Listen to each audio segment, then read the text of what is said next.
Hi, I'm Jenny, and I changed my name to Alex because I was being harassed trying to go to work. Everywhere I went to work, they've got videos blackmailing me as a soggy ass, and it's domestic violence, and it's harassment, it's stalking. It's been going on for 7 years, and these lazy boys don't want to work. They want to keep me entangled in all this crap. I'm asking for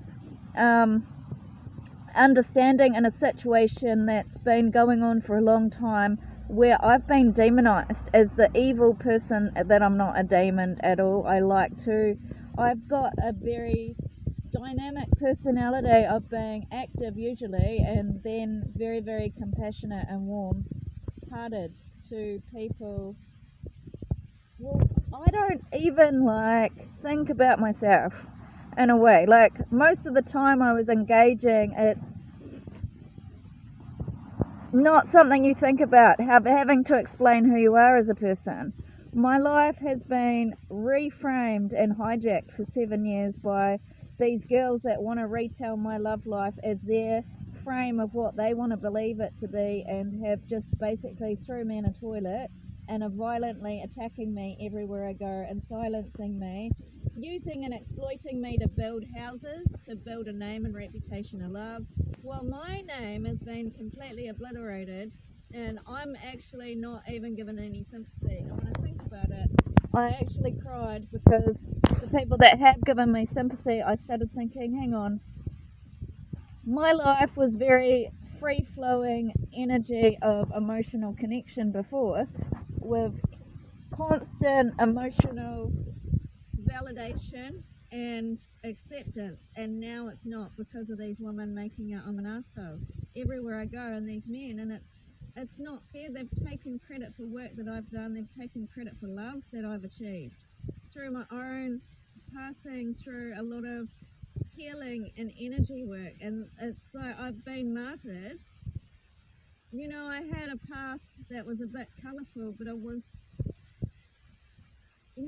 hardly a slut. I've spent a lot of time doing a life like eat, pray, love as well, like time alone, getting to know that pets have actually a really big personality, and if you put time in them, they're really lively little creatures that actually want to communicate and have a lot of spunk. I had a dog that ate apples and would be begging for my apples, and a cat that wanted to do gardening and run into the hose. Very weird things that would happen to me and my pets. Just very weird personalities they would have, and I would be very happy. And I am not weird. I don't like that they're making me so hard and cold. It's such a horrible situation where my whole life's been ruined by this whole group of women that don't want me to be having any emotional love or any connection, and they've actually gone to a point where they've actually brutally ruined me. It's like, this is me a year ago. In that time, these men have sabotaged all my work to do with health. I just researched so much on being healthy. They've wrecked all my health within a year, and my stomach's disemboweled, and I don't feel comfortable unless I eat meat. I ate tofu that was hard, and it really hurt my stomach. It's blocked. It needs soft things and soup, and it shouldn't be like that. I shouldn't have to be denied. I shouldn't be wrecked.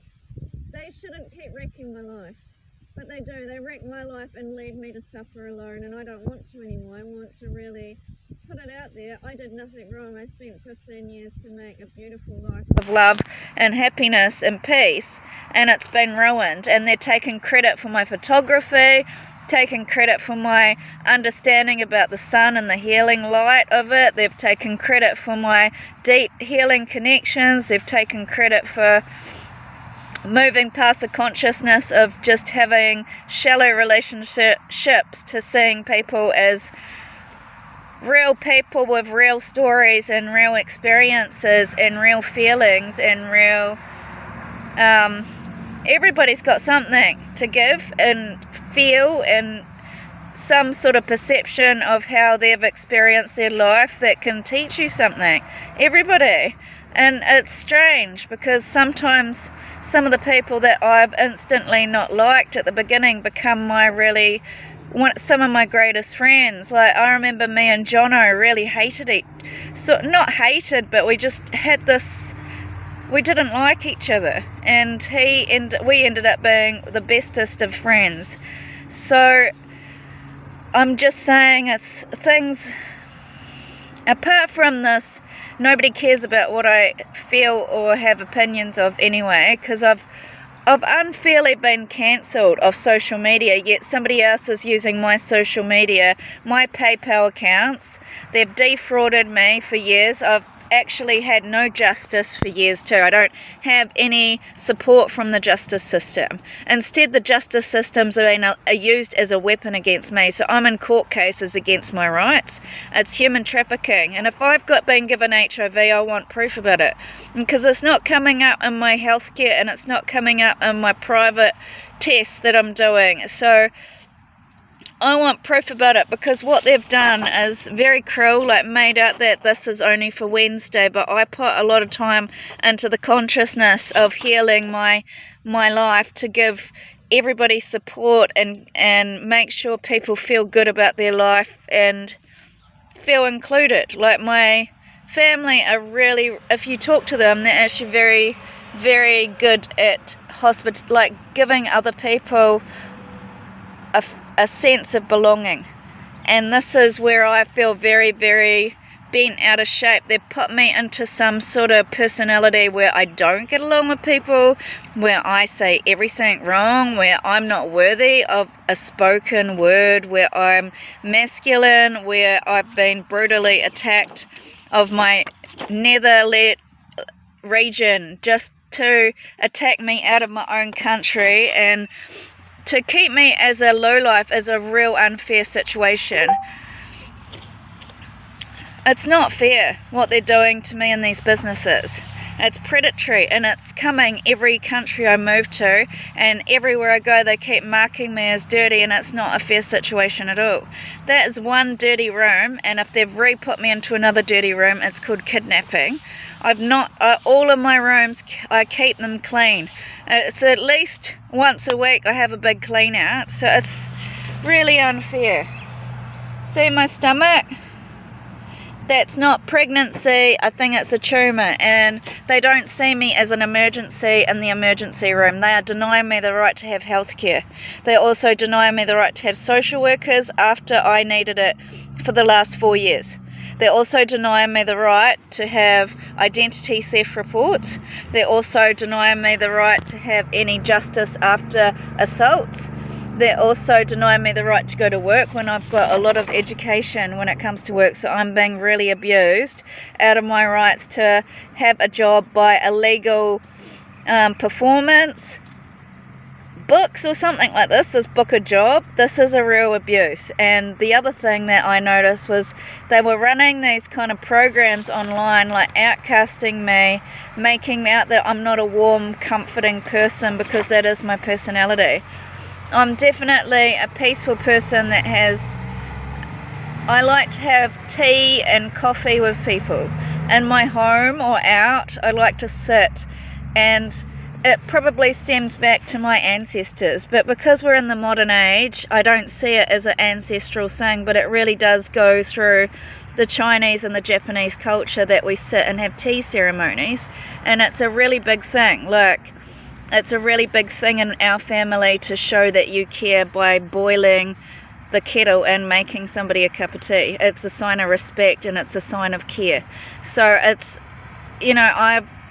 although I've had that duty, I feel very abandoned again and again and again in a situation where I'm being exploited, and I feel doubly crossed, because not only have I come up as a pioneer, as a disabled chick with my own weird identity that's out there and a bit shy, I'm conservative, but I'm still, I'm a really great friend. If you know me, then I'll come out of my shell and be really out there, but I don't really like to enforce my personality onto people unless they're really enjoying my company. Do you know what I mean? Like, I've never had problems with friends. I've always made friends in my life, and they're really isolating me and trying to really poach any friendships I make.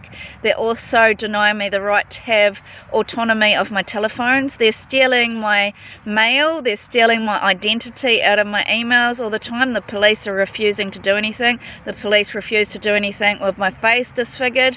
The police refuse to look into my poisoning. The police have never done anything except whoever's in power seems to follow me with a little like eagle eye and like rings up the cops every time I'm about to do something and throws me into the hospital like I'm mentally ill.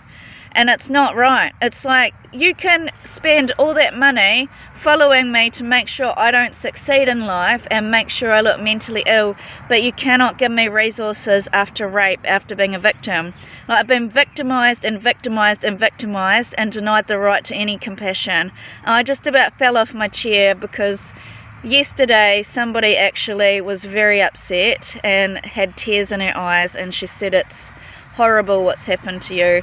And another cafe lady too said, "How could anyone ruin your face like that? I can't believe they've come after you twice like that. It's horrible." Nobody has said anything to me in the last 7 years about my victimization. I've been treated like this is all my fault. And not only that, I've never been given victim compensation. I've never been given compensation for the disfigurement of my face when it's not my fault. It was definitely, and during times of civil war, it is well documented that they use bio weapons and chemicals and torture. People think I'm crazy. It's not, it's real. It's real. The more you read, the more you'll understand, and it won't be a conspiracy anymore. I didn't even know I was in a civil war, or how I knew I was in a ward. I've just realised every time they're throwing me into a mental ward, they've done it to me twice, that the people that were in my mental ward were not really mentally ill people. They were like people from the army. They were like people from the mob. They were people from some American dancing, singing thing. And I've just been left like constantly sabotage, silence. That's the whole point of doing all that cancel culture, is to silence you, I think.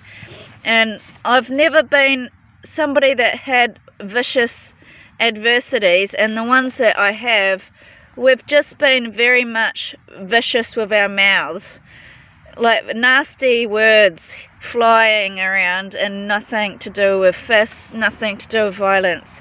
I'm horrified. Like, it's like I think I got put under, so I didn't feel the physical pain, but mentally and psychologically it's really wounding what happened to me. It's not, don't have a long history of mental issues. When they say it like that, I've got a history of anxiety, but it's not like I was mental. I was very emotional and warm and caring to people. I was humane. I was not like cold and like cunning. I've definitely used my higher mind to try and make sure that I'm on the same page of whoever I'm talking to, or try to make some sort of middle ground where I can meet that person and see a way to communicate to them when I've just been kind of stolen from these 7 people who wanted to they've taken my land, and they've actually destroyed everything about my legacy and who I was as a person. I just want to say how difficult it's been, like, because they keep using physical violence as a way to hold me back, and police obstruction of my rights to do things like go to work, or have my identity theft looked into, or have my gear harassed and victimized, and I'm victimized. Like, they've stalked me every town and kicked me out and used the toilet video, and they've denied me the right for investigation of the toilet video. Instead, the government used it as a way to erase me out of a whole group of people, my whole national identity, which is a genocide. So in a genocide I should have the right to move, but because they want full control, they've gone all over the world trying to make out I'm somebody I'm not. I was definitely a diplomat. I don't have fury like this. This has come from traumatic event of holding me hostage, creating me in a hostage situation where I don't have rights. I don't get my mail. Like, they're stealing my mail, they're stealing my mail, like out of my phone, out of my mailbox. They're coming into my room and stealing my bank statements. They've got a real entitlement to take whatever is mine, whatever I've produced, and they're keeping me at a low price. And it's like, I'm a jack of all trades, so I don't understand why I'm not allowed to go to work. Like, I've been a graphic designer for like 12 years, and I've done, what else have I done? Communications work, like sales and marketing and billing cycles with administration on Telstra, like warm calling.